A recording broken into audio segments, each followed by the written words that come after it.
Alright, welcome back guys. In the last lesson, we saw how we could use the alert keyword in JavaScript to create a pop-up in our browser. And the pop-up would say whatever is in between the two round brackets. In this case, it would be hello. Now, how does the browser know which part of this code is actual code, i.e. keywords like alert, and which parts of this line is the text that we want to display?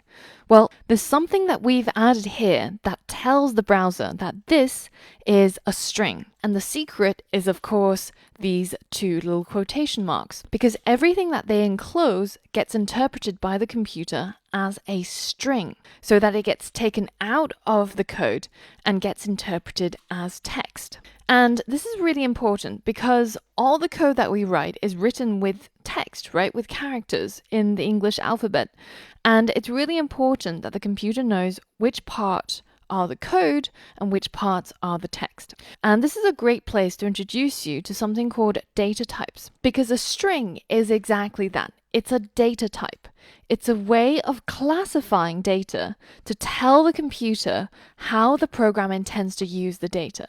In this case, it's simply the text that we want to be displayed in our pop-up. And you will see this data type across all programming languages, and it's pretty much always called a string. And that's because it's simply a string of characters, just as you would have a string of pearls.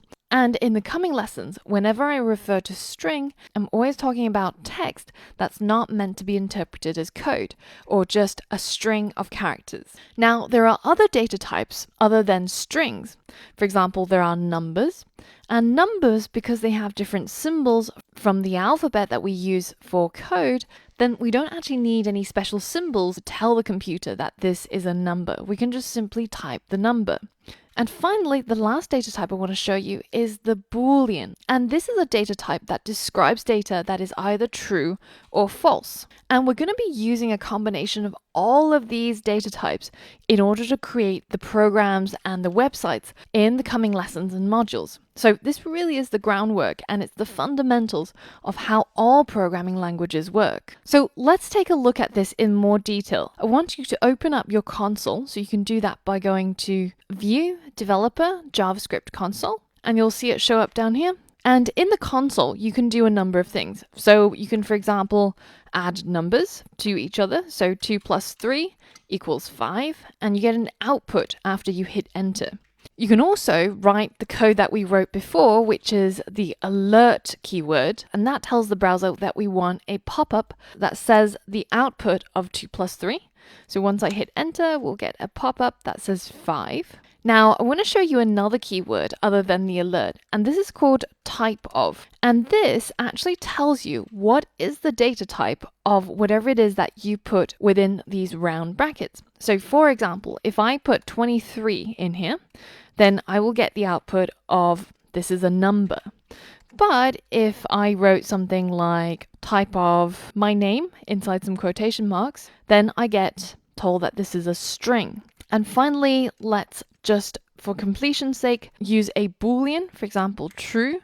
Then I get told that this is a Boolean. So in the coming lessons and modules, we'll be using all of these different data types in order to create our websites and web apps. And understanding the fact that different pieces of data can have different data types will be a foundation block towards building those websites and web apps. Now, in the next lesson, we're going to talk about another foundation block for all programming languages, which is the variable. So for all of that and more, I'll see you on the next lesson.